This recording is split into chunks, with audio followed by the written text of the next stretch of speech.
We're moving on now to fallacies that involve what I've called violations of the rules of rational argumentation. The rules in question are things like being able and willing to reason well, not being willing to lie or distort things simply to win an argument, and so on. The first fallacy of this type that we'll look at is more commonly known as the straw man fallacy. For the sake of gender equity, I'm going to call it straw figure, since there's no reason to think that men are the only ones who commit this fallacy or who are taken in by it. The name comes from the practice of using human figures made of straw as practice dummies in military training.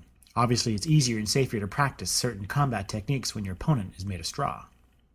The fallacy works like this. Alice offers an argument to Bob. She wants to convince him of something. Let's say that Alice's argument is really pretty strong, like this boxer. Bob isn't sure he can handle this argument. So instead of trying to refute Alice's actual argument, Bob decides to engage a different argument. He decides to engage this straw figure. What is the straw figure?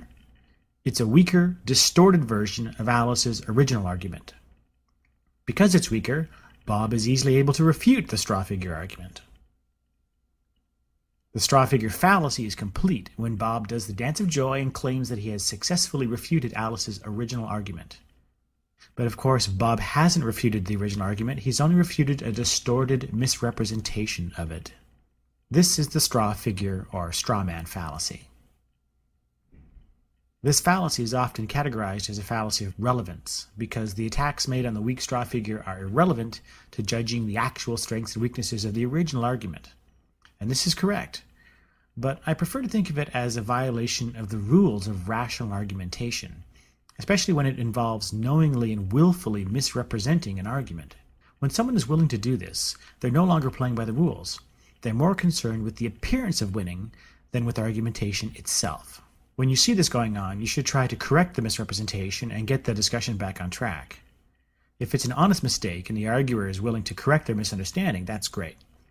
But if you catch them doing this again and again, then there's probably no point in engaging argumentatively with this person, because they've shown you that they're not willing to play by the rules.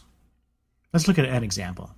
Jennifer has just finished giving her argument against mandatory prayer in public schools. Let's assume that her argument focused on separation of church and state and the First Amendment, and the importance of respecting religious diversity in a multicultural society. Now Bob responds like this. It's clear from your argument that you're really advocating for atheism. We've seen what state-sanctioned atheism does to societies. Look at Russia under Stalin, or China under Mao. Is that what you want for this country? The suppression of religious freedom and the replacement of God by an omnipotent state? It's clear that Bob isn't responding to Jennifer's original argument.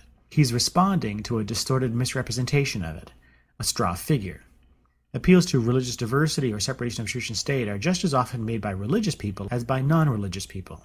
But if Bob can reframe the argument so that it looks like an argument for atheism and abolishing all forms of religious expression, then that's a much easier argument to refute. Rhetorically, this kind of move can be very powerful, and that's why straw figure arguments are so common in public debates on hot-button topics. But from a logic standpoint, they represent a willful refusal to engage in genuine argumentation.